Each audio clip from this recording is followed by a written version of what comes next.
One of the experiences I trust every homebrewer shares is the feeling of awe that comes from witnessing the conversion of wort into beer through the fermentation process. Even after 15 years, I still get giddy when I see the first signs of airlock activity, a nice fluffy kreuzen developing on top of my beer. The worst is when this takes too long. You all know the anxiety that comes from checking on a batch a day after pitching and seeing no action. This is why we love Imperial Yeast, who pack 200 billion cells of the purest yeast into each pitch-right pouch, which assures quick starts, healthy fermentation, and predictably great results. I strongly urge all of our listeners to check out everything Imperial Yeast has to offer and let them know that you appreciate their support of the Brülosophy podcast while you're at it. All right, on to the show.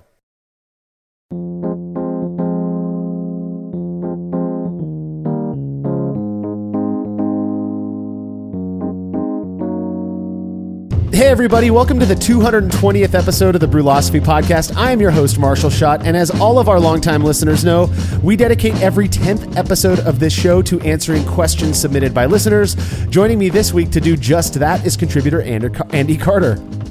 Hey Marshall, yeah, 220. Wow, we already got here. This is great. We've been doing this for a long time. I've been taping these podcasts with you for many years at this point, and I just love answering these questions because every time we get a new one, it just opens up the floodgates of new ideas and new possibilities, and honestly, new experiments I never thought we could do or should do. So yeah, it's funny because we get questions that often have to do with the same general topic, but people ask them in different ways, or they heard a response in a prior episode and they want a little bit more. And the truth of the matter is, we're not trying to be experts here or trying to spread some new wisdom that's not already out there. We're just trying to provide, our perspective on some of these questions that people have to ask. Now, I remember back when we first started this podcast, it seemed like the 9 episodes between each Brü A took forever.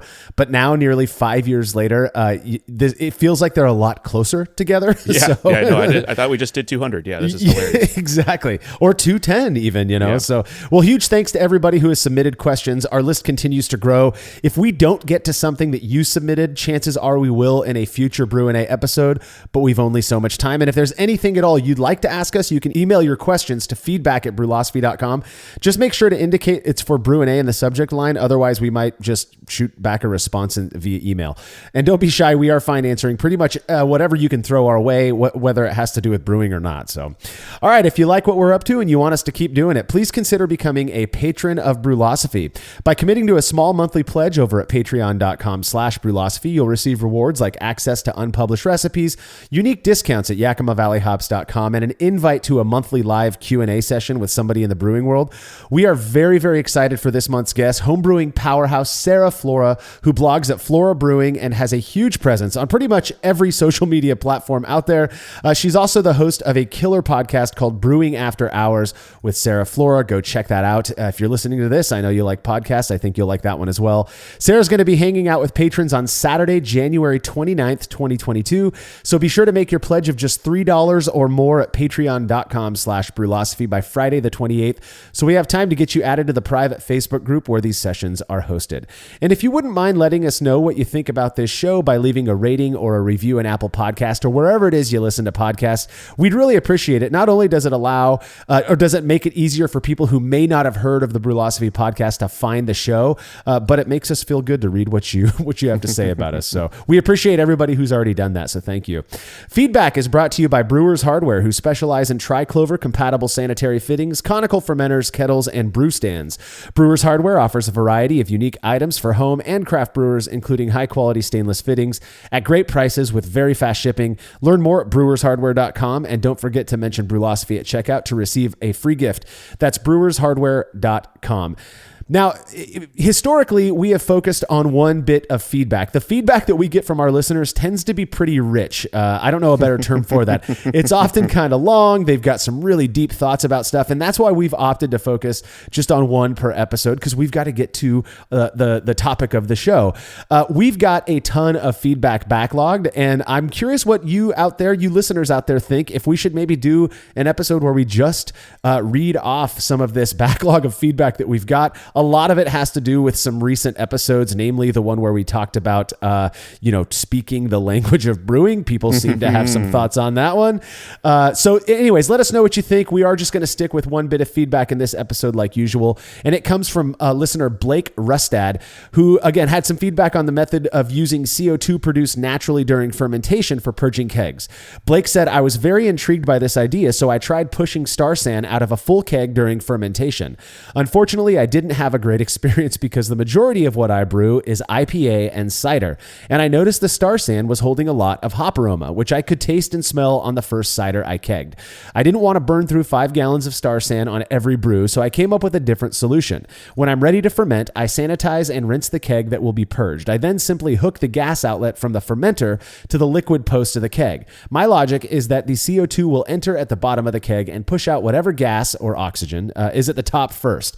My gas post is just connected to a typical submerged blow-off tube, so there isn't any backflow of gases. I understand that gas is mixed, but since the total fermentation should push around 100 gallons of CO2 through the keg, I'm comfortable assuming it's essentially pure CO2 by the end of fermentation.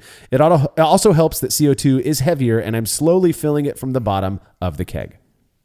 Oh, this is great. So I know people love talking about how CO2 is heavier and everything like that, but realistically, it's always about mixing. We take cold side oxidation really seriously on this website and even this podcast. And, we always, almost always, are filling kegs that have been completely purged of CO2 by pushing Star San out, right? So displacing liquid with CO2.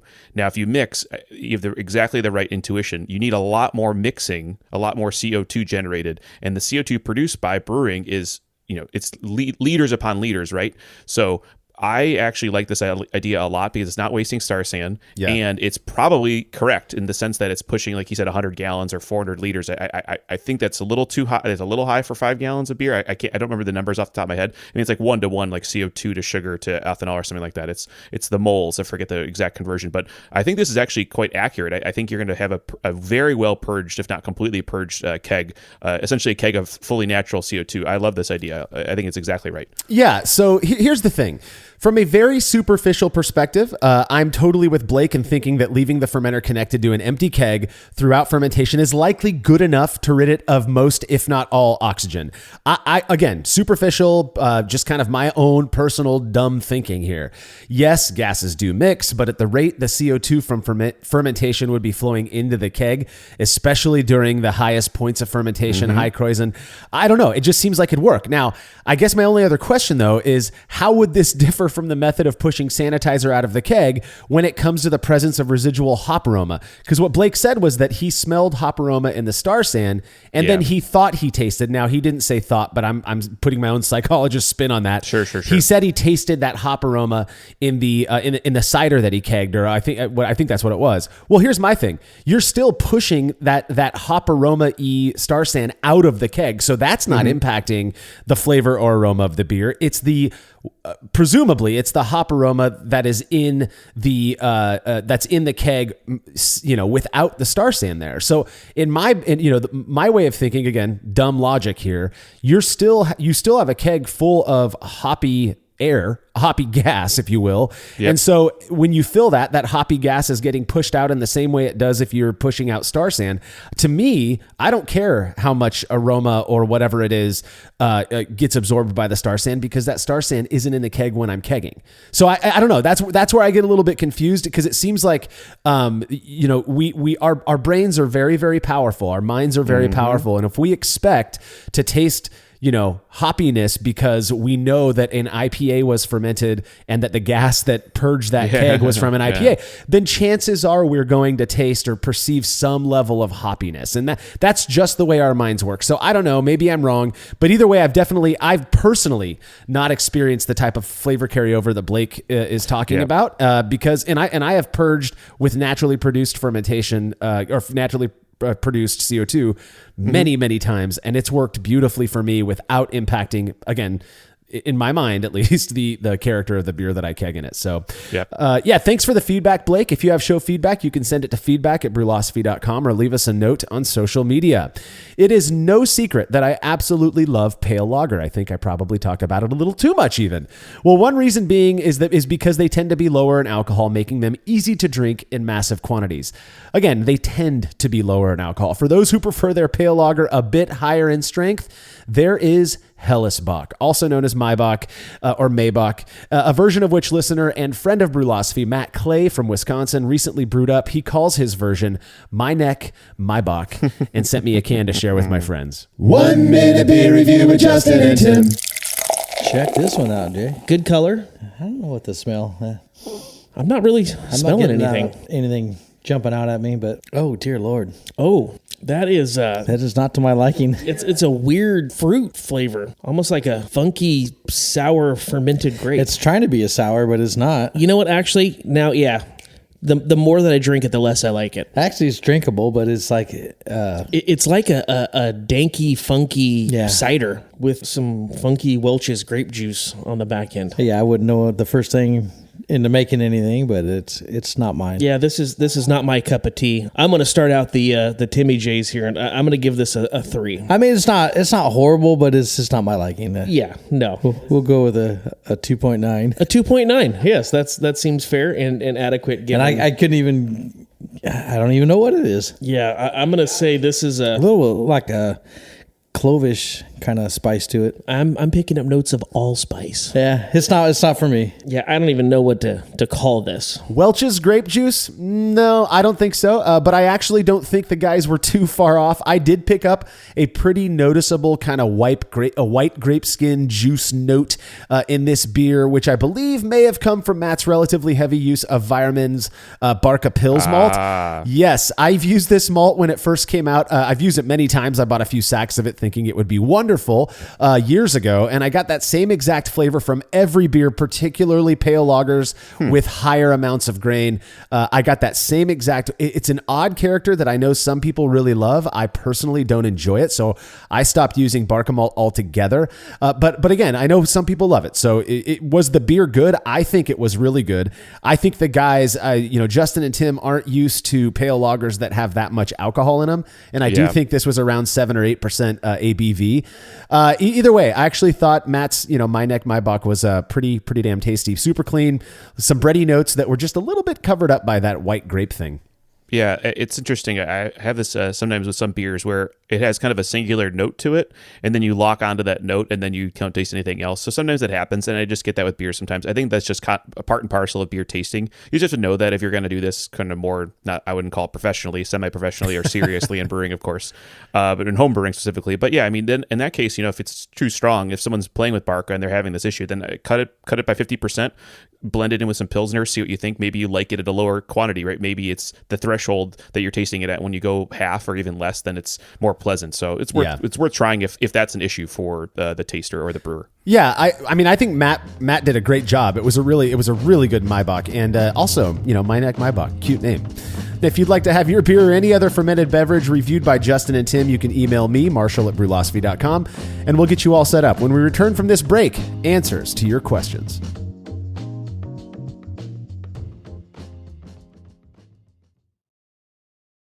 After a long brew day, the last thing I want to do is waste more time chilling wort. I've tried so many different options, and ultimately I settled on the super efficient immersion chillers made by Jaded Brewing. With the King Cobra and Hydra, I'm able to chill my entire batch of wort from boiling to just a few degrees above groundwater temperature in as little as 6 minutes.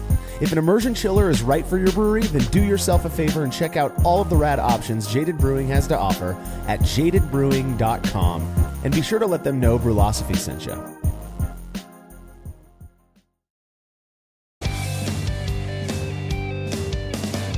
Compact and simple to use with a small footprint for brewing indoors, the Grainfather makes it easy for you to brew professional quality beers at home. The Grainfather is an all-in-one brewing system that lets you brew all grain beer in a single, compact stainless steel unit. It uses an electric heating element and pump to maintain a constant temperature and to circulate the wort during the mashing and cooling stages. It also comes with a counterflow chiller to reduce chilling times and produce high-quality wort. And now, with the addition of their conical fermenter, the Grainfather takes things one step further by offering homebrewers state-of-the-art temperature-controlled fermentation just like commercial breweries use. And with the Grainfather Recipe Creator and Connect app, you can easily design a recipe, sync your brewing system with your phone, and then just sit back and relax as the app takes over and assures that you maintain your scheduled mash temps and boil schedule. Head to Grainfather.com to purchase your all-in-one brewing system today and to sign up for their free recipe creator tool. Once more, head on over to Grainfather.com, that's Grainfather.com, and get started today.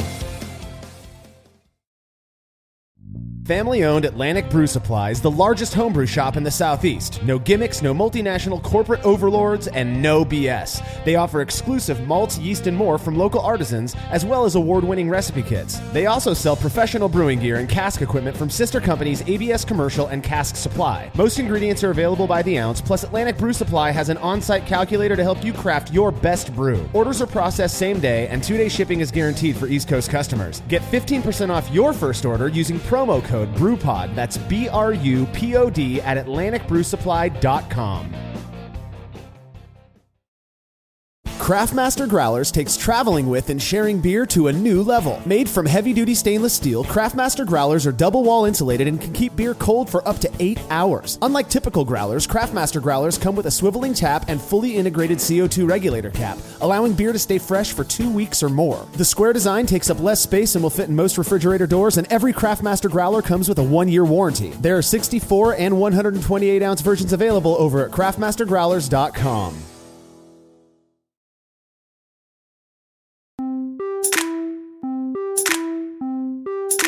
In the time since our last Brü A episode, we have received a bunch of great questions from listeners. The first one comes from Ian Holloway. I'm not sure where he's from. He didn't let me know. But Ian Holloway asks, I recently started spunding at 10 PSI in a Firmzilla and noticed that whenever I try to burst carbonate by using 40 PSI for 15 hours, I just get foam coming out of the tap after I reduce to serving pressure.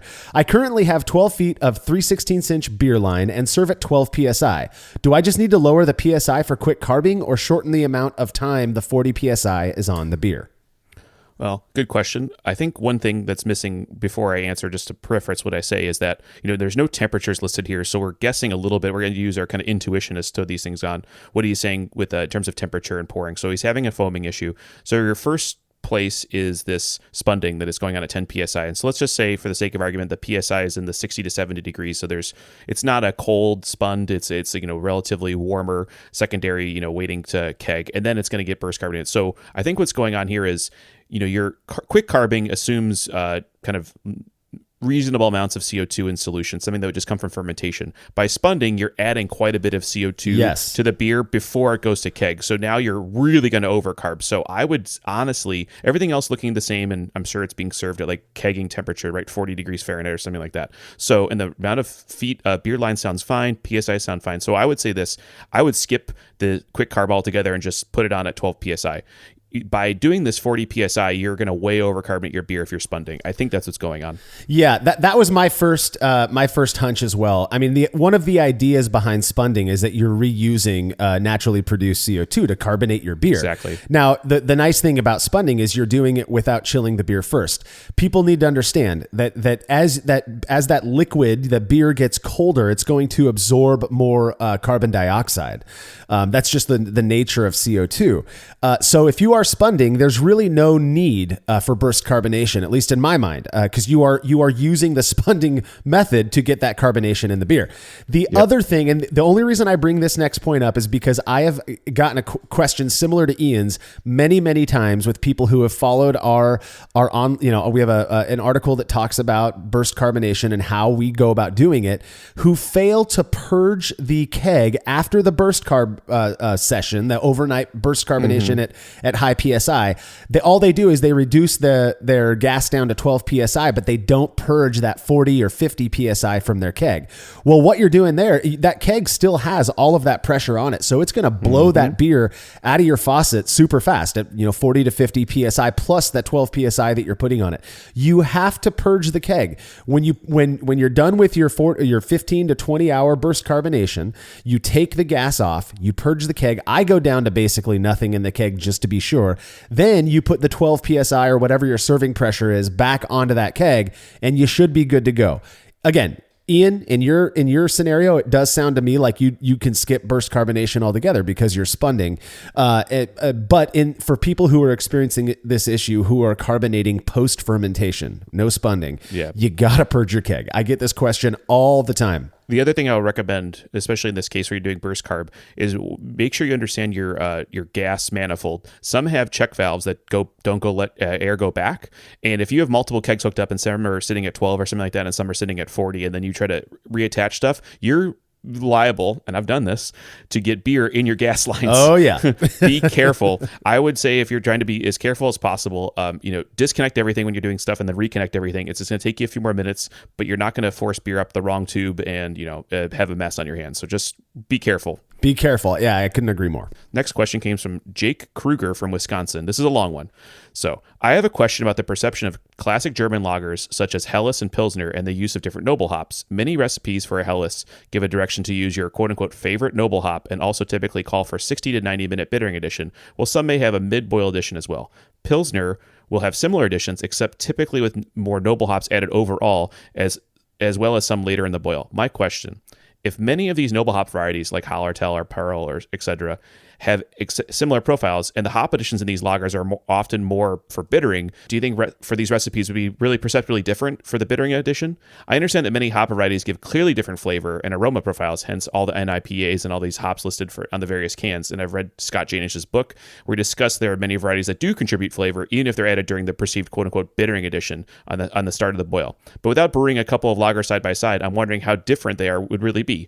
I know I am changing a single hop varieties a little bit as I brew more lagers, and that will take some time to go through all these different single hop beers. Any thoughts, advice, experiences that could influence my decision would be much appreciated. So a couple of things here. First off, technically there are only 4 noble hops, and I've been seeing this a bit lately. I understand the confusion, and maybe I'm the one who's amiss here, but the way that I was taught was that you've got Satz, Tettnanger, Spalt, and Hallertau, and those are your 4 noble hops. So Perle or Pearl, how some people say it, or other German hops aren't necessarily or technically noble hops. So that's one thing just to clarify up front that we just did an episode on speaking the brewing language. So I feel like I got to harp on this a little bit. To answer your question though, Jake, I absolutely, I have very, very good experience, or a lot of experience, I should say, with the flavor and aroma impact that bittering additions, quote unquote bittering additions, have on beer. If you are tossing in, for example, 14 grams or about half an ounce of Magnum at 60 minutes, and that's your only hop addition, and to get the same exact IBU or predicted IBU, you have to use 3 ounces of Tettnanger, I guarantee you are going to taste a difference in those beers. You've got more vegetal matter, you've got more terpenes from the what's present in the Tettnanger. Just because the alpha acid is lower doesn't mean that it has that much lower oil content, and those oils are going to impart aroma and flavor characteristics to that beer. The 60-minute, 30-minute, 15-minute thing, we've talked about this in the past. I get it. I think it's an easy way to organize kettle hopping additions, but I don't think it's a very good way to discuss, because of the way that we call them bittering, flavor, and aroma. I don't think that that's a good way to talk about them these days. Yes, I get it. We use a 60-minute addition mostly for bittering because we know that alpha acid isomerization is a function of time and heat. Cool. But you're also getting aroma and flavor from those additions. So that is just a fact. It's interesting. I have two thoughts on this. One is maybe we should just talk not about those terms anymore. We should talk about when you're adding them to the beer, right?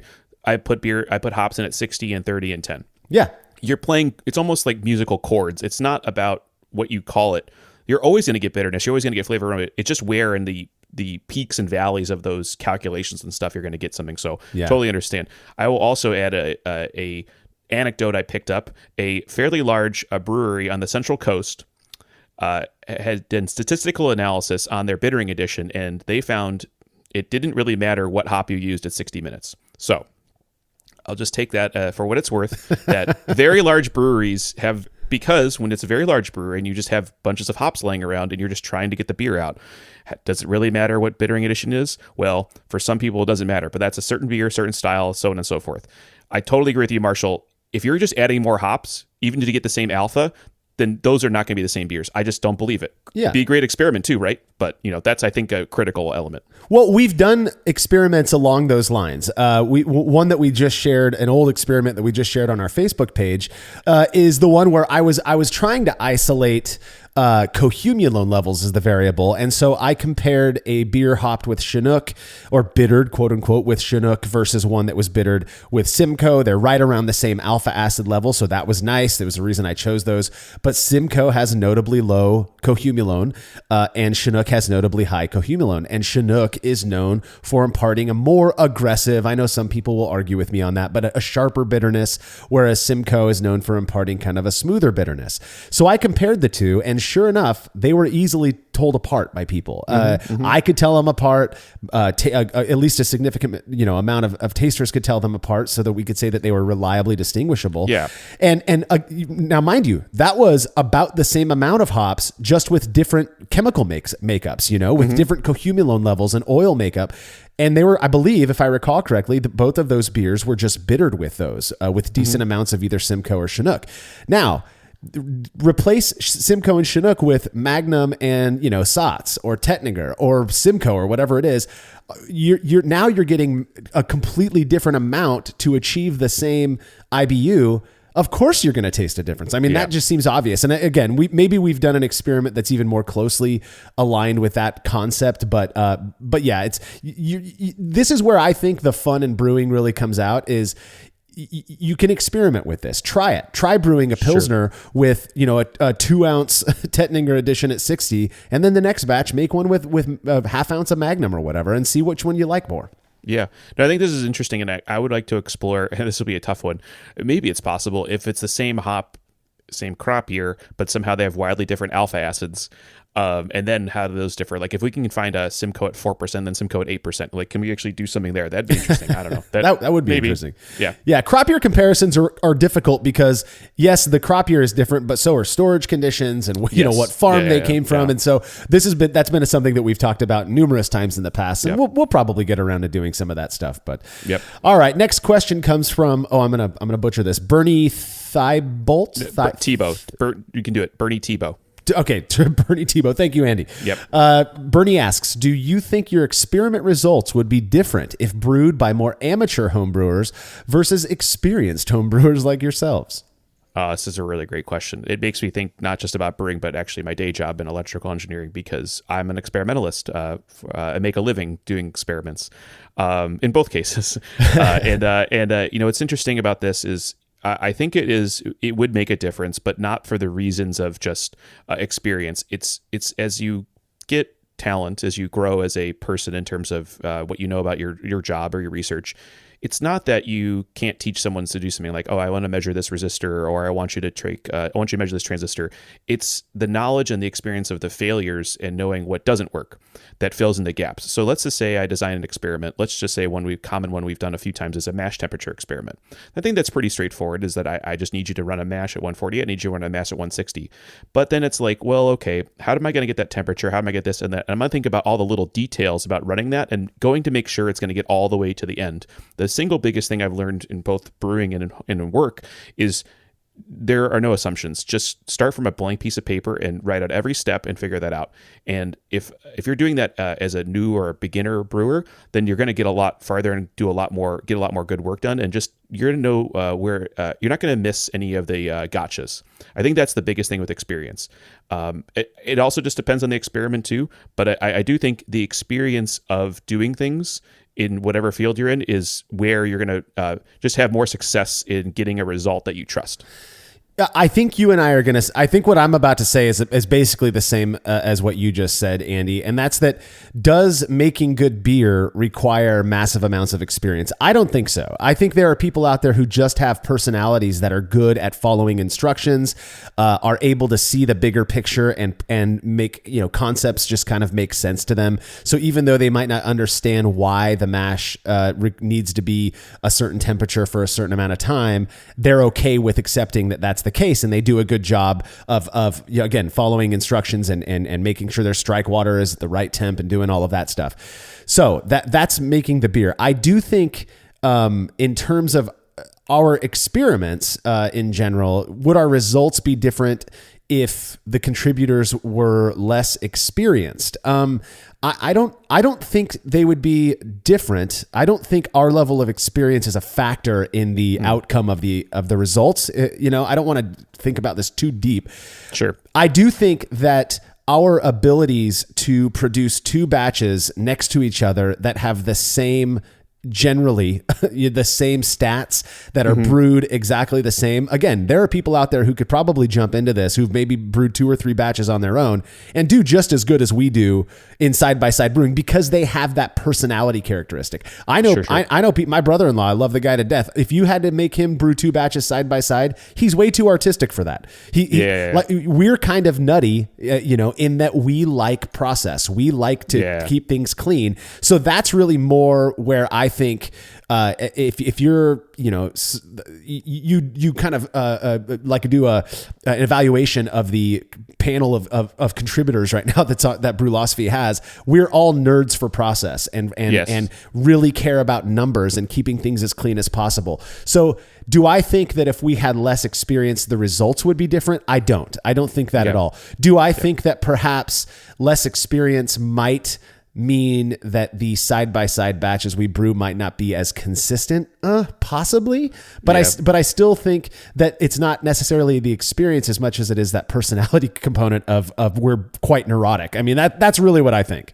I think that's, I'm going to agree. I think that, I think the ability to do the detail, the process, the detail oriented is the critical element there, right? We don't want to end up with a null result. I hate null results. Do not get me started about null results. I can't stand them. So that's the thing. We're coming out with the more consistencies, right? So put the question another way. If I had to do 100 experiments, would someone that has never done one before be as successful as someone that's done 100 of them already? Well, once you do 10 or 20 of these, you get your system dialed in. You get to be in a place where, like, I know this is going to be a problem. I know my pump might seize if I had this many hops. All the little things to prevent null results. And when I started doing this a year and a half, 2 years ago, I was like, oh man, is it going to be tough to really match these beers? No, once you learn your system, you can do matched beers side by side, and then you're fine, right? It just has just twice as much equipment. So yeah, there is. It's interesting too. We don't really talk much about this, but I think in any realm of experimentation where you're actually trying to keep things controlled, and I understand why people might question how controlled we actually are as quote unquote garage scientists or whatever. Again, we're nuts about this thing. I mean, we really do want to produce the cleanest experimental content that we can. Again, we are in our garages doing this thing, so we can only take that so far. But I'd say in the 300 plus experiments that we've done since 2014, maybe less, probably 8 to 10 have been what you're calling null, which we've had to just dump, and we don't collect data on it. We don't do, because somewhere along the lines we screwed something up, and that just happens. That's just a part of experimentation. Is every once in a while, nobody's perfect. Every once in a while, you're going to make a wrong hop addition. So one batch has whatever. It's happened. Or back in the old days when Ray Found was still contributing, we came up with a term called pulling a Ray. We couldn't even publish results because he drank all the beer before he collected data on it. So crap happens, as it were. But I don't think, just to answer your question, Bernie, I don't think necessarily that amateur homebrewers can't experiment. I don't know if that's the question you were getting at. I actually think that's ripe opportunity for experimentation because you're still so excited about it. I think when I started reading Brulosophy, I was so enthralled with the idea of like just changing one thing, right? It's like, just figure that out. And I don't think you should limit yourself, especially at home. The best way at home to do this kind of stuff is post boil, if you have 5-gallon system, 2.5-gallon fermenters. Yeah. Split the batch. Do 2 different yeasts. You're going to find out, I think, really quickly what you like and what you don't like. And that's, I think, my favorite part about brewing is I like this more. And it's the one little change. I use this yeast, or I use this hop, or this little thing, and then just play with that. And then that's where, unlike I'm just going to, fire off a recipe, and I started brewing, I was doing these rote recipes I downloaded, and I'm always like a little upset about like, oh, this is not turning out the way I want to. At that point, take the recipe and just rewrite it. Yep. I like this. I don't like that. I don't like this hop. I hate this hop. I love this yeast. Start going that way. And then if you need to find that creativity again, it's sometimes you get in a slump or a lull. You have that creativity, start splitting batches, start going crazy. And then that's where you're going to find something new, find something you want to find out. And that's, I think, honestly, my favorite part about brewing is the new stuff. Yeah, I mean, I've said it many times before that if it weren't for brewlosophy, if it weren't for experimentation, I don't know if I'd still be in brewing. What ultimately the reason that I was inspired to start doing 2 batches side by side wasn't because I love having that much beer on hand. That's the hard part. It was because I wanted to start testing this stuff out. My original intent being to prove to myself why you needed to follow all of these brewing rules. And now it's funny because we get spun as the people who are telling others not to follow those rules, but that's not. Neither of those is necessarily true, I guess. But yeah, so go and experiment. Have some fun, even if you're an amateur. It's all good. Yeah. All right. Next question from Instagram user DRex88. I have a question regarding Saison. I brewed my first Saison 2 years ago and bottled it. I really enjoyed that beer and the style in general. But since then, I've started kegging my beers. Is it possible to keg a Saison and still get the complexities of that style? Or is it a style you really only fully experience from bottle conditioning? So I think there is a mystique with certain styles done certain ways. And as it pertains to Saison, I think a bottle conditioned Saison is something that people really just kind of love. They like cracking that highly carbonated, bottle of Saison and pouring it out and having it be fizzy. We've actually done an experiment on this one with a Saison bottle condition I don't even know if it was a Saison actually, but it was bottle conditioning versus keg in the keg, burst carbonation or forced carbonation. And it was not significant. I don't understand if there's science behind carbonation and the way that it's perceived on the palate. It doesn't make sense to me that a bottle conditioned beer would be any different than a keg conditioned or even a forced carbonated beer. Carbonation is carbonation, and if it gets absorbed into that beer, it's going to work the same way. There are people out there who swear that is wrong, that my opinion is completely off the rails, and that if a bottle conditioning absolutely produces a different type of carbonation and that you can perceive it on your palate, it makes the foam look different. Again, I went back when I was doing beta testing for the yeast bay. We one of the sets of yeast that Nick sent out to us were these. It was like 3 or 4 different strains that he was planning on marketing as Saison strains, and so he had the 3 of us brew the same exact Saison and then keg condition them each. So that they weren't forced carbonated, but you put a little bit of sugar in the keg and cap it off and you let it carbonate in there. We did that. I compared one with the forced carbonated one. They tasted and felt in my mouth exactly the same. I get that. Again, our mental expectation that what we're thinking we're going to get out of it can really influence our perception. It just doesn't seem to be the case, at least in my experience. Yeah, so I don't know who did the first experiment where we did the bottle or keg conditioning versus forced. I definitely did one of the repeats, the COVID repeat ones, and I knew it was not significant because I remember that one. I was actually a little surprised it was not significant. So I'm with you on the physical manifestation of carbonation. I completely agree. If you're going to put X volumes of CO2 in solution, wherever that CO2 comes from is CO2. It's a molecule. It's not different, right? Yeah. Where I'll disagree is that because the metabolic processes of making CO2 in a bottle is where there may be some chemical differences. Other esters, phenols, whatever's produced during that re-fermentation may come out. Now, maybe you can't detect them. Yeah. That's the difference. Now, if you put a gas chromatograph on that beer or liquid chromatography in those beers, I bet you they are different. I bet you will see differences because yeast did something. But we're not gas chromatographs. We're humans that are interpreting the beer, right? The only other thing I could think of, there's two other things. One is the storage conditions, the beer. I mean, it's going to be different if it's stored for 2 months and then, drink somewhere else. There's a whole thing about green bottles. You can go read about Saison and green bottles online. I'm not going to rehash that one here. The second one is, and I think it's absolutely right, is Marshall's. It's the psychology. This nice, pretty 750 milliliter cork and cage bottle. You're going to open it up. It pops open rather than just a tap with this beer's on tap. What is this? It's just beer, right? So there's these other differences. But it's CO2 is CO2 is CO2. I'm there with you. But, mainly it's how much metabolic processing can go on during re-fermentation in a bottle. That's the difference. And I'll be honest, that seems like I should have thought about that before responding, because that makes sense to me. That yes, the yeast is very potentially going to produce some byproducts as it's re-fermenting the sugar that you add to carbonate the beer. And it would make sense to me, again, that would contribute some new or unique characteristics to that Saison. I've not been able to taste that in the comparisons that I've had or that we've done on the website for experiments. We have not been able to show that people can perceive whatever likely minimal impact that re-fermentation has compared to forced carbonation. But hey, here's the other thing. I don't care if I'm right or wrong on this, and if people want to swear by bottle conditioning Saison to get a better beer, by all means, just do it if it makes you feel better. So, Next question comes from Pedro Batista. He says, I'm having a problem with my specific gravity measurements, and I'm running out of hypotheses as to why. I collect samples before boiling, after the boil, and after chilling the wort. The numbers for my last batch were 1049 pre-boil, 1.049, 1053 post-boil, and 1050 after chilling. I understand that predicting post-boil specific gravity from pre-boil might be influenced by equipment, but I don't understand why my post-boil SG is different, lower than after chilling.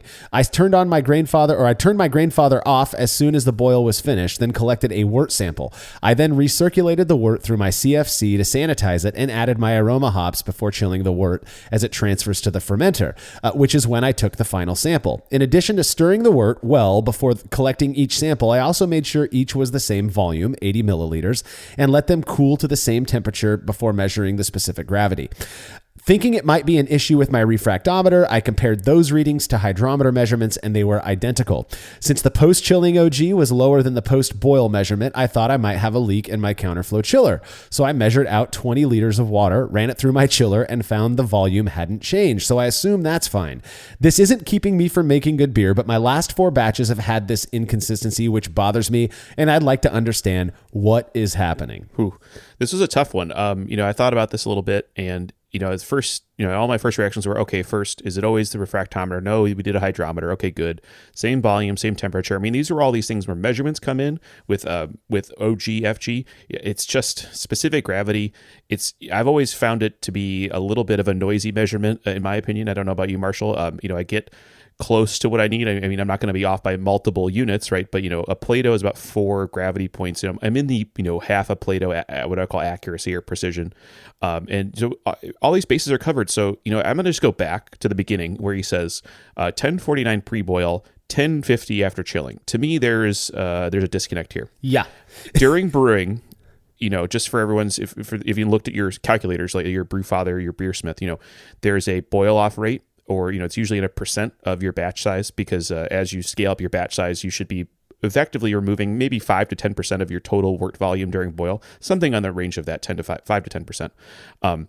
And to have this beer be almost the same SG specific gravity before and after boiling, there is definitely something going on there. That's where I'm looking. And to me, that the only thing I can think of is two things. One is the boil is so light, it's not really boiling. It's like simmering. His lid is on.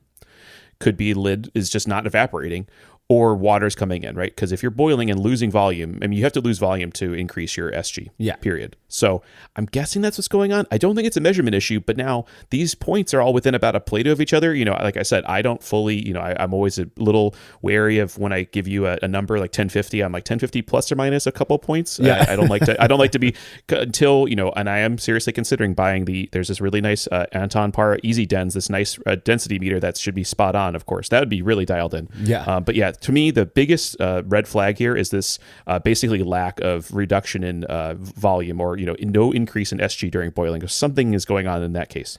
It does not make any sense to me. So Pedro, my real answer up front is I do not know. This doesn't make sense. You've covered a lot of the tests that I would recommend. Making sure that it's the exact same volume of wort, making sure that they're the same temperature.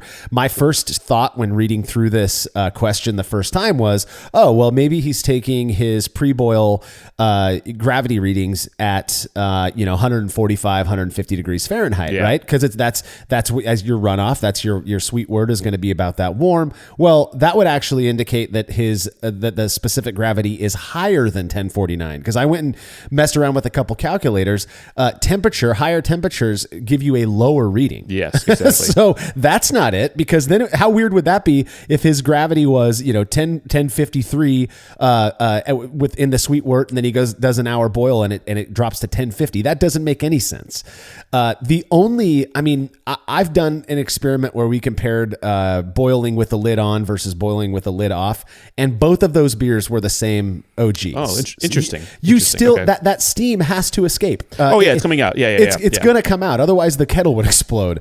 And so I don't even think that's it. Yes, he's using a grain father. Those are known not to have a very vigorous boil, but also it sounds like he might not be in the States, which means he could be using a 240 volt grain father. Yeah, exactly. So I don't know about that. Regardless, I've brewed on a grain father and I get, a good 4 to 6 point difference between, pre-boil and post-boil. So I don't know what's going on. Sounds like your hydrometer and refractometer are calibrated. It sounds like you're doing all the right stuff with collecting the same volumes of wort to test, chilling them to the same temp. It beats me. I would have guessed the counterflow chiller as well as maybe having a leak and putting some liquid back into the wort, but you'd probably be able to see that in the volume going up as you're chilling. Yeah, exactly. He didn't mention that. Pedro didn't mention that. So I just don't know. Yeah, I would just go back with your measurements, and we only have one beer example here. Like this is, I don't know if this is essentially he's giving us some type of average over samples over different beer sizes. But I mean, if this is consistent, like always these points, then I'm guessing it's measure. I mean, I guess got to go back to measurement, right? I mean, these are the basic things. I'd be weighing stuff. I'd be looking at all that just because this is kind of a baffling one for me. I mean, first things first. You're not reducing your SG. You're not increasing your SG during boiling. That to me is a huge thing to look at. Like something else is going way off at that point. I couldn't agree more. And little side note, I went through something like this about 4 or 5 years ago, where I brewed like 2 batches just for fun, kind of on the side, and one of them came back with the same exact. The OG was the same as the pre-boil specific gravity reading, and I was like, that makes no sense. I never figured out what the issue was, but it never happened again. So it happened for like 2 or 3 batches, and then it was done. I don't know. And another thing that came to my mind possibly is a very, very humid environment. Perhaps we know that boil off is higher in really dry environments, and it's so. But still, if you're only getting one specific gravity point, there's got to be something else going on there, and I just don't know what it is. The only thing I could say, and I'll just we'll cap it on this, is that with refractometers, I don't always. You have to be really what's the word? You have to be really consistent with how you use them. You have to wipe them clean, get water in there, rinse them, calibrate. I take it pretty seriously when I use a refractometer, unlike a hydrometer where I just drop it in and spin it around, right? So I would say I get the noise on the order of a half a Plato to a Plato with refractometer unless I do it very consistently. Hydrometer is a little more consistent, but then again, that little floaty meniscus, okay, what's the number? It's these little games you have to play, and I just if that's where it's coming, maybe it's coming from there. I don't know, but look at your measurement tools as well. I think that's another one to look at. Yeah, I couldn't agree more. And Pedro, if you ended up figuring this out, please let us know, because let us know. I'm so curious, and I'm sure there's some listeners out there who wonder what you ended up finding out as well. So, well, it's time for us to take a quick break. We'll be back with more Brü A after these messages.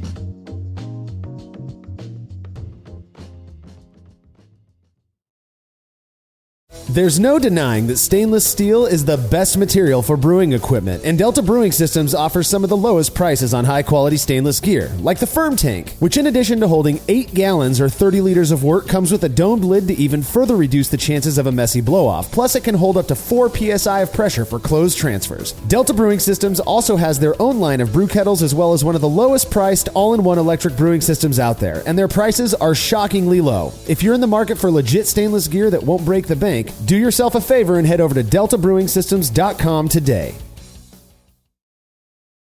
The brew in a bag method has blown up over the last few years, and in that time, it's become very clear that not all bags are created equal. For the best BIAB experience, you have got to go with the brew bag. Made from high-quality, food-safe polyester, the brew bag is available in both 210 micron for standard brew in a bag, as well as 400 micron, which works beautifully for all-in-one recirculating systems. I've been a brew bag user for years and wouldn't brew without it. Head over to brewinabag.com to get the fabric filter that works for you and use promo code TBP17 at checkout to receive a discount. Again, that's brewinabag.com. Have you ever thought about adding a port to your kettle but held off because you didn't feel like drilling into your gear or sending it off to have someone else do it? From the makers of the world's fastest counterflow chiller, the Xchillerator, comes the Hangover, the easiest way to add extra ports to your kettle as well as countless other options. Mount a faucet to your keg for easy portable pouring. Set up the perfect whirlpool arm. Hold a heating element in place. All of this and so much more without permanently modifying your gear. Manufactured right here in the United States, the Hangover offers brewers too many convenient solutions to list here. So head over to Xchillerator.com today to see what the Hangover can do for you.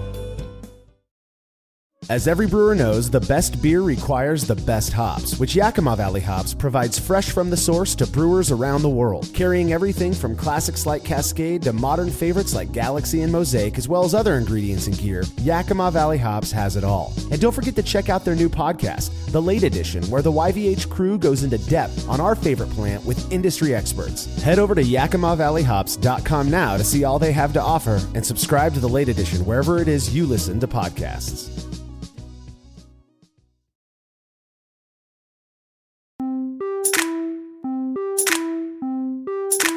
All right, we've got another set of listener-submitted questions to get to. Andy, why don't you kick us off? Yeah, so Derek Illman from London, Ontario, Canada asks, I'm new to home brewing, all grain only, and brewing about 5 batches of IPA. My third batch went into the fermenter having an absolutely beautiful golden pale hue. I dry hop for 5 to 7. When I cracked my first bottle, the color turned dark brown and the bitterness was off. As the bottles aged, the color continued to darken and the flavor continued to get worse. Based on what I learned from episode 188, that was experience, off flavors in beer, I know that my beer is oxidized. I noticed a thin crack in the cap of my 6-gallon PET fermenter, and I'm wondering if this beer was exposed to oxygen during fermentation and beyond. Is it possible that I incurred a significant amount of oxygen or oxidation when I racked to my bottling bucket on bottling day, maybe during dry hopping? Talk about frustrating. Yeah, very frustrating. In fact, that would drive me crazy. Do I think that it was the crack in your 6-gallon PET carboy? I don't. Pretty much the entire time that beer is in that carboy, from the moment about a few hours after you pitch your yeast, you're creating positive pressure. And so I don't think, unless you are like rapidly chilling in that carboy, that I doubt you're sucking in much oxygen there. Plus, there is going to be the often talked about blanket of CO2 up on top of your beer. So I don't think it was the crack in the carboy. That being said, get a new carboy. Those things aren't that expensive. I'd be using that one for storing water or something. Yeah. Now, do I think some of the worst, and I say this with all of the love in the world for people who absolutely refuse to keg and love bottle conditioning or just can't move into kegging. The worst New England IPAs that I've had homebrewed are the ones that are bottle conditioned. And I don't know, but I don't think it's because of the bottle conditioning necessarily. I do think it's because of the process that some people use to get that beer into the bottles. We know that yeast scavenge oxygen. We know that, right? And so bottle conditioning actually creates a fairly decent environment for to reduce oxygen, or the impact of oxygen exposure, right? The risk of that. Because you are adding that sugar, the yeast are re-kicking into action. Hopefully they're getting rid of any oxygen that was introduced. However, we know that oxidation happens really, really rapidly. It's pretty quick. And so if you're racking from a fermentation vessel into an open bottling bucket, which are very difficult to purge with CO2, you are introducing a lot of oxygen there. It's usually sitting for a little bit. And then you're racking out of that bucket into bottles that are likely not purged with CO2, sitting in there for a bit, oftentimes unopened for maybe 45 minutes or so before you go and cap them. And then you've got all the time it takes for the yeast to ferment those sugars that you added in there. To me, that's likely what was going on here. And it's one of the reasons. There are some write-ups out there. I think we might have something on the website. I'm not entirely certain about methods for bottle conditioning New England IPA so as to reduce the risk of cold side oxidation. Yeah. But to me, again, it's if you are a lover of New England IPA, chances are you're not a lover of the brown and purple versions of it. And so my recommendation would be, at the very least, get yourself a keg for $40 or so and use that as your bottling bucket, because then you can purge that keg and rack your beer into it, and then rack the beer out of that keg with just a little, $20 CO2 gun or whatever they call those things, and you could push the beer out of that nicely no oxygen keg into your bottles, and again reduce that exposure pretty significantly. Yeah, this is unfortunately the beginning of brewing. If you're getting into home brewing, you're like, I want to make a bunch of IPAs. Then if you don't put that investment in, unfortunately, there is more investment in making an IPA, right, at a home brew scale, right? Not only are the hops expensive, don't get me started about how much these hop prices are going crazy, right? First, that's number one. Then second is you got to be kegging. In my opinion, you got to be kegging. I think that's just the best way to eliminate all oxygen or all oxidation during the process. It's just kind of those things. So I think you can do it so many styles this way, the more beginning homebrew way with a bottling bucket and stuff, and not suffer incur a lot of frustration and loss. But yeah, it's just the process of bottling is just too much oxygen around during the bottling day. You're going to lose all the nice little nuances of IPA. I don't think you're going to make it necessarily a bad IPA, right? I know the color is going to change and things are going to change, but those IPAs are never going to measure up to the commercial versions that are done with the right processes and everything like that. So there's always going to be that disconnect. Yeah, no, I couldn't agree more. And again, Derek, it sucks that if you're a lover of IPA, whether it's the New England version or the West Coast, American clear version, oxygen is the murderer of good IPA flavor and aroma. So figuring out ways to reduce oxygen exposure is definitely worth the time, in my opinion. So. All right, next question comes from Ryan Ellum from Brisbane, Australia. He actually asked 2 questions, so we're going to address both of them. The first one, he says, I'm new to brewing and doing no-chill brew in a bag. There are charts around to help with altering hop additions to account for the wort staying hotter for longer, but I had a thought around whether you could put the hops in a sock and then remove them so you could follow the normal timings. Would this work, or does all the oil and whatever else comes out of the hops get extracted pretty quickly and continue to do its thing even after taking the hops out? This is a great question. This is actually recently a part of the Brewlosophy chat group. What's going on here? I think the kind of wisdom or what we're thinking right now is all those oils just get put into the liquid pretty quickly, all the flavors and stuff. And that's why bittering, it has a kind of a curve to it and then it tops out. My hypothesis, I think we're actually going to do something in this regard in the coming year with an experiment where we're going to look at how much does it matter, the physical vegetal matter being in the beer during boiling. Does that matter, right? If you put it in for all 60 and then you rack your beer, or put in there for 30 and then take them out, like what does it mean? I think this is a great question, and it's a process problem too, right? Because he clearly has an issue where if he leaves them in there longer, is it going to matter? These are great questions, and this is what I want to look at. Like I said, I think my gut feeling is that once you liquefy the hops in solution, they're just in there. And then the bittering, the process of increasing bitterness is how long they're boiled to completely the isomerization process, right? They're in there in this liquid state, and then they're getting isomerized over periods of time, right? One question though is, so say you do the experiment, what is remaining there, or what is in the hop? I've read people taking, say, do a dry hop or do a late addition hop, taking those hops, reusing them as bittering hops in the next batch, right? Because there's still bitterness on them somewhere. So it's interesting to me is that I don't know. There's a question there. I'm not sure. So. Yeah, as it relates to no-chill brewing, I really have no idea, Ryan. Only because I've done like one no-chill batch ever, and so my experience with it was that it did produce a pretty noticeable difference because it was an experiment that I compared to a quick chilled batch, if you will, and those beers were perceptibly different. Now, this question made me think of the fact that Haas, they have multiple what they're calling hop products that are not flour. They're not hop cones. They're not pellets. They are these liquid products that you can add at different points in the brewing, and they serve different purposes.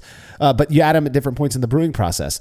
Some of them you can add to the fermenting beer to get really pungent dry hop character. There are other ones that you add at the beginning of the boil to get bitterness. And so it makes sense to me that if you take some pellets and you let them kind of just steep in your wort or your boiling wort there for 15 or 20 minutes, you pull them out, that the the oils that were taken off of that hop vegetal matter are still in the wort, and that isomerization can still happen. That makes sense to me.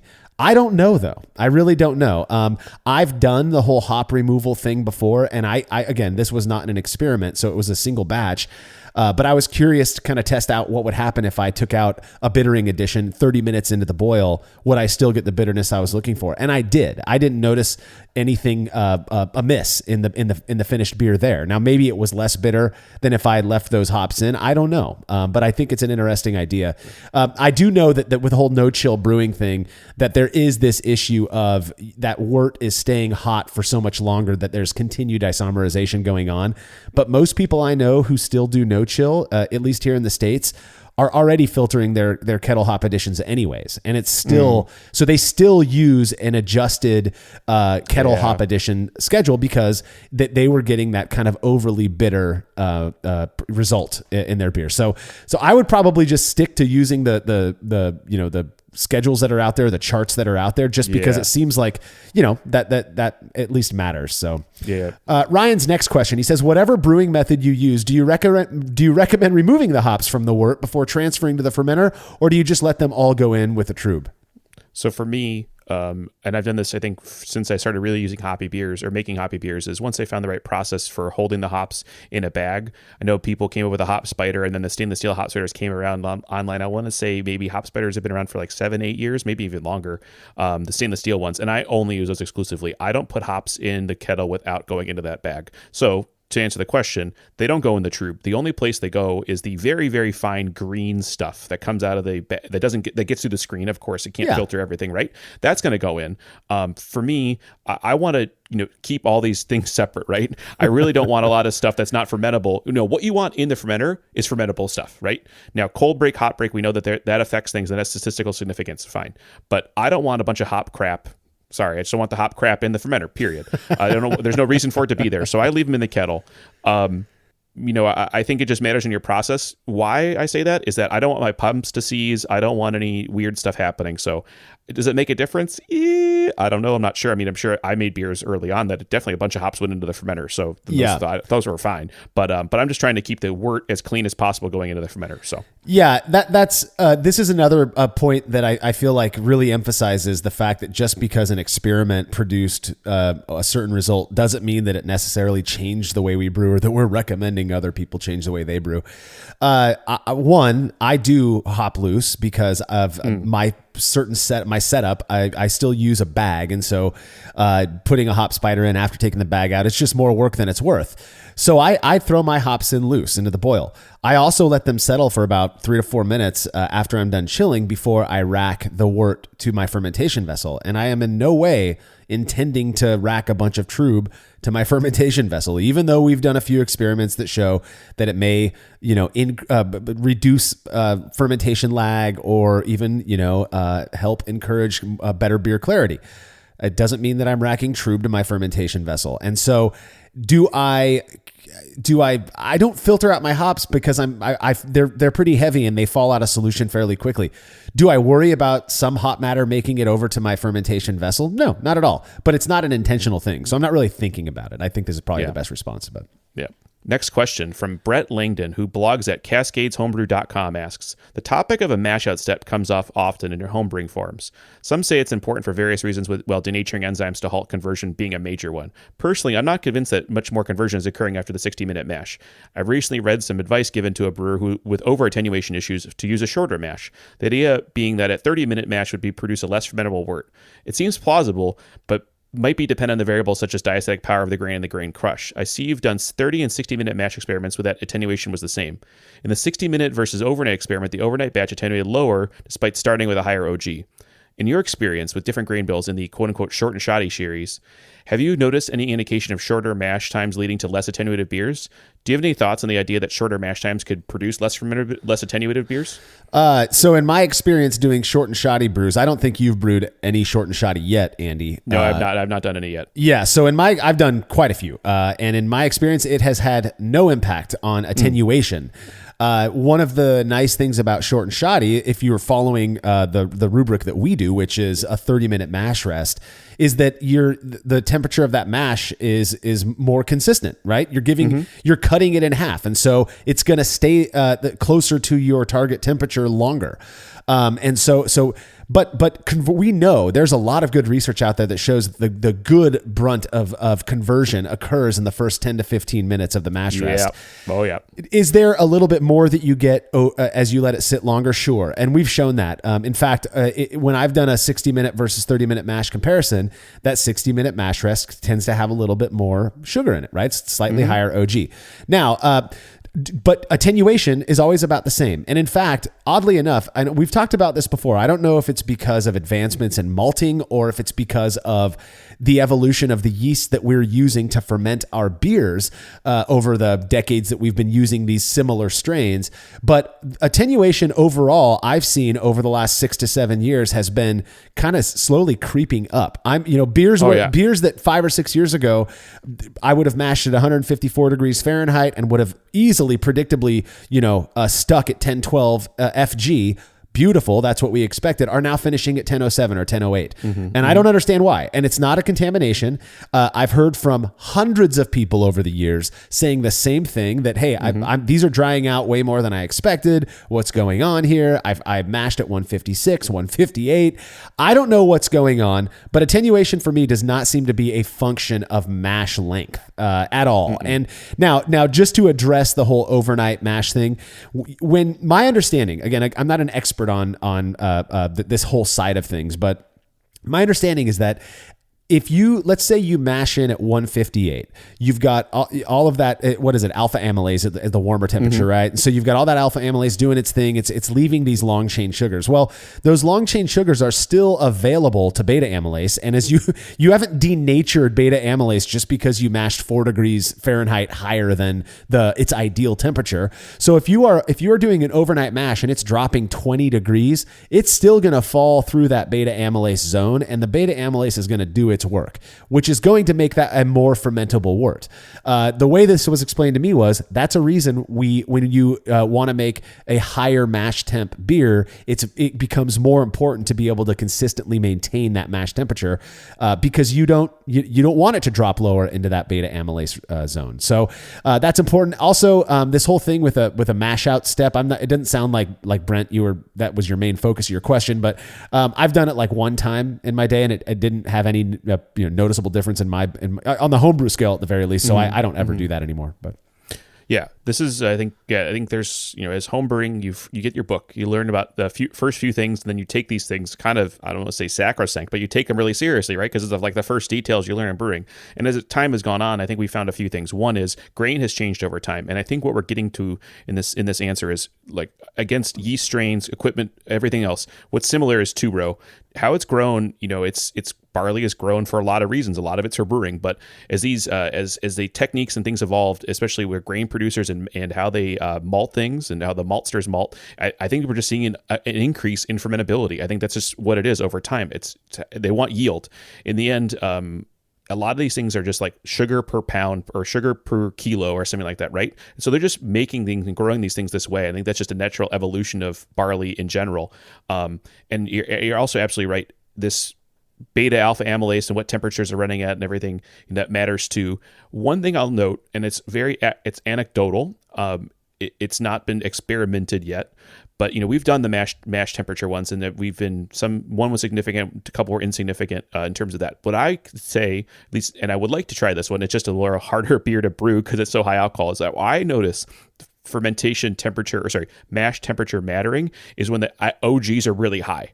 That's when I can perceive a difference.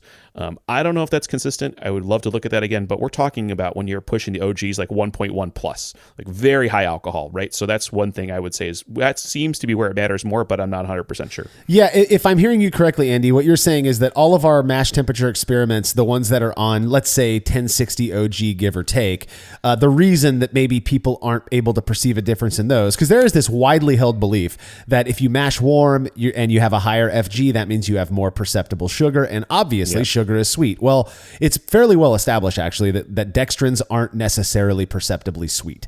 Yes, they're there, and you would think that that'd contribute to more mouthfeel and all of that stuff, but we have not been able to pan that out in our series of experiments.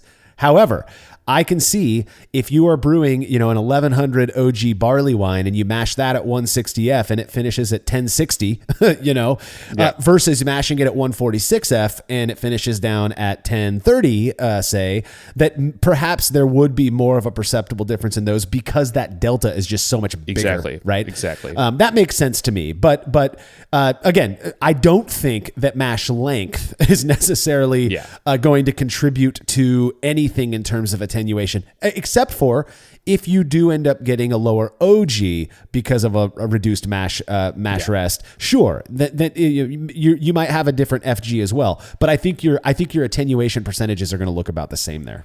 Yeah, I agree. All right, next question. Our final question comes from Jason. He says, I recently nabbed a deal on some expired yeast anywhere from 3 months to 1 year old. Nice deal there, Jason. Is it possible to resurrect 12-month-old refrigerated yeast? 100% yes. It is not a big deal. You just have to be careful with it. A lot of the yeast cells are going to die, right? There's a famous calculator from Jamil, and other people have other calculators for yeast health over time.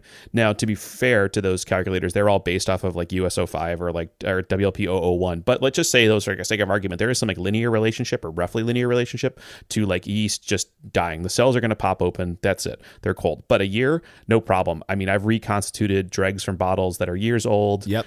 You can make packs. I think the main thing is, and you can read about this online, and there's the yeast book by Chris White and Jamil about yeast to talk about this. But basically, and let's just assume you don't have a microscope, right? Let's just take this as a no microscope test. I would just take that packet and just make a very small starter, maybe 100 milliliters, maybe 200 milliliters, and let that sit and make sure it goes. It might take a week plus to see any fermentation, to see activity, but eventually going to see fermentation activity. And then I would step that up over time. Yeah. Now, I can't give you a hard and fast rule, but if I see a fresh pack of imperial yeast go into a starter, I'm seeing activity in like 4 hours, right? It's going to start bubbling. You're going to see fermentation. So I would start to just step it up.